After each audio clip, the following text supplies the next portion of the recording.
are going to the final session, which is sad. This is almost my last intervention with you.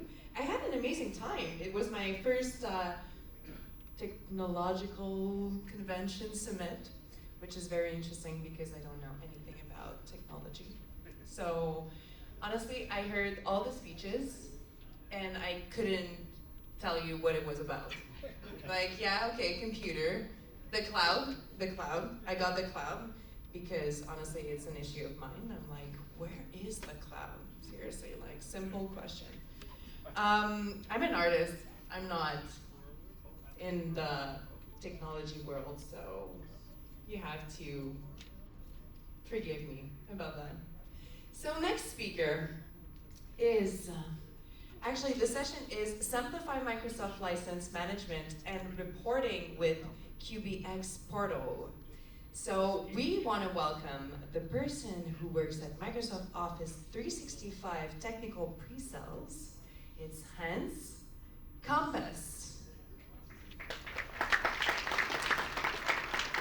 Can you clap a little louder? This is the last session. Come on, guys.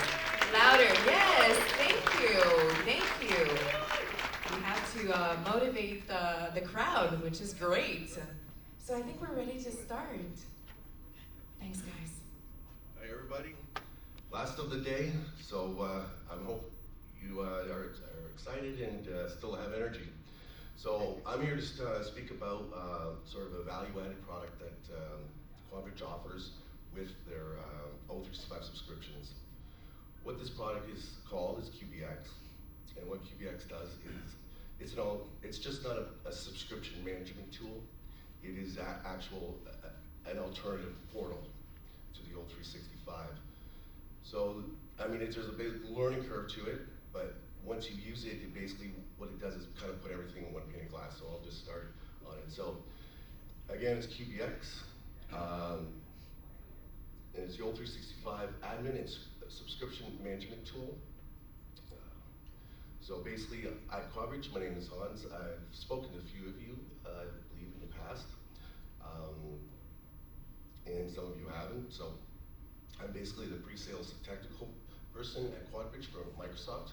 I deal a lot with you from technical questions, but from subscription management, different aspects of Microsoft. Sometimes it defaults to even the old on-premise perpetual world. So let me begin. So what is QBX? We're going to find out what QBX is, using QBX and how to use it. It's to peer into the O365 or M365 environment to give you an idea of what you're using, what your users are using, or what they're not using. It's a tool where you can manage your subscriptions. If I had to sit here and actually speak about the whole thing, I could be standing here for 8 hours because it's an endless tool that, like I said earlier, replaces the O365 management portals. So it does a lot of it has a lot of information. You can run your whole environment, O365 environment. And if anybody's concerned about the security side, it does not collect data. All it basically does is read the auto logs. So it gets into your environment, into your tenant on the tenant level, and helps you, and it presents it in a better user interface. Okay, so it provides security, compliance. It does, like I keep saying, I keep rehashing it, that it can be a direct replacement. And the biggest advantage of this QBX is basically it's a value add that we give to our customers that have O365 with us.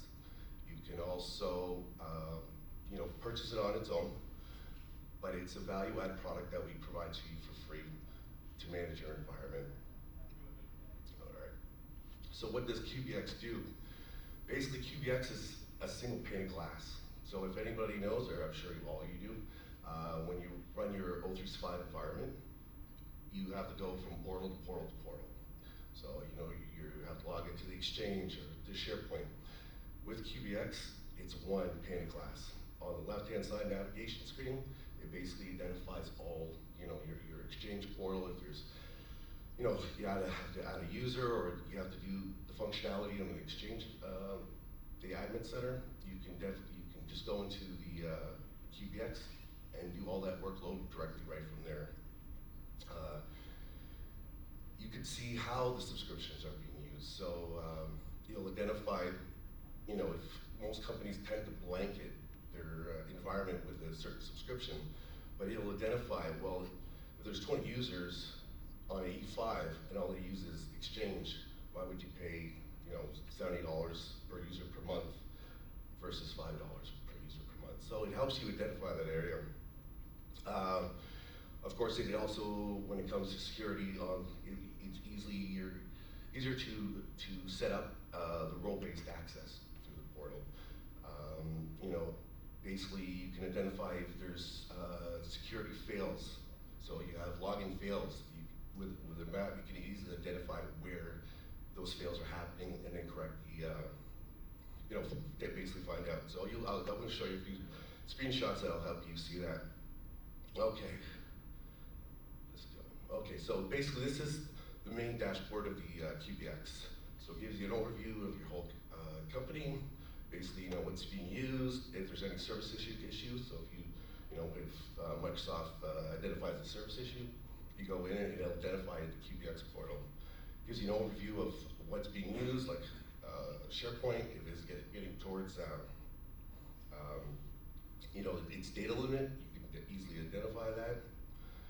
Next is, what I'm going to show you here is the license optimization. This is probably the best, it's the most useful function. It's the easiest and the quickest when you start using the QBX. So you can see with the symbols. So you got your Office, your SharePoint, your Teams. So as you can see, you can identify who's using what and exactly, and tailor those subscriptions to those users. And here's from the security side, sign-in fails.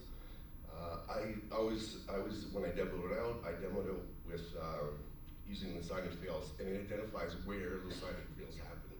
So for example, if there's one in, say, Russia, but you don't have a business or have employees there, right away there's a security issue that somebody's trying to break in from there. So you can easily identify these things within the QBX portal. So again, the QBX portal is basically just one pane of glass. It helps you manage your whole O365 environment a lot easier than jumping from portal to portal. And there's a whole other aspect of it, where the financial side, we create virtual tenants, so we have to do cost backs at different divisions or departments. So you create virtual tenants to find out exactly what they're spending on those tenants. So, I mean, I could be here forever to talk about these QBX, but that's basically in a nutshell. Anybody have any questions? The location that you just showed Yep. where people log in, does that come with any subscription, or is it you have to? You do have to have the appropriate Microsoft subscription to be able to pull that information. Okay, So if you just have a basic without that EMS add-on, it won't do that identification. Oh, so you're just piggybacking off of? Yeah, because it reads the audit logs, except they put it in a nice sort of map picture. Does yours send out notifications so you don't have to look?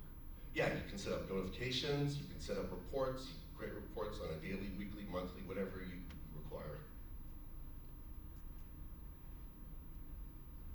Can you use QBX even if you don't have your Microsoft 365 subscription with QuadBridge? Yeah, oh, for sure, yeah. So then it would be, you would buy it as a standalone product.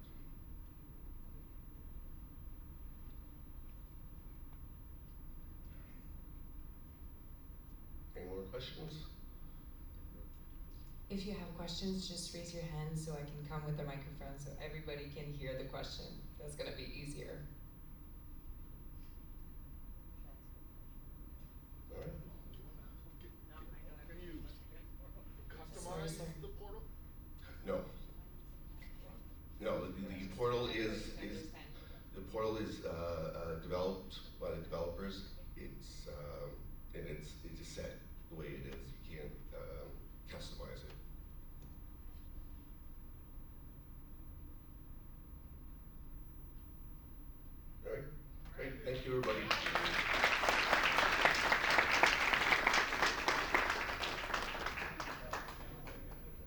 you so much. That was super fast.